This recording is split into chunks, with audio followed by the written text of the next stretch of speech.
Alam mo yung pakiramdam na sobrang sakit? Yung binigay mo lahat ng effort, oras at pagmamahal dahil akala mo may halaga ka rin sa kanya. Pero sa dulo, malalaman mo na wala ka pala talagang lugar sa buhay niya. Habang ikaw, todo alaga at iniisip siya palagi, siya naman parang wala lang. At ang mas masakit pa, napapaisip ka kung bakit ka nagmukhang tanga dahil nagmahal ka ng sobra. Parang ibinuhos mo lahat pero sa kanya, hindi ka man lang mahalaga. Yung tipong siya ang mundo mo pero para sa kanya ikaw. Wala lang o baka option lang. Ang sakit, di ba? Pero eto, tandaan mo. Hindi ka tanga dahil minahal mo ng totoo.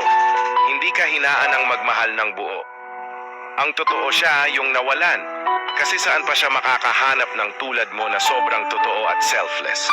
Ang mahalaga ngayon, alagaan mo yung sarili mo at maghintay ng tamang tao. Yung kayang pantayan ng effort mo, yung paparamdam sa'yo na ikaw ang priority at hindi kailanman option lang. Kaya kapit lang, bes. You're amazing and you deserve someone who will see your worth.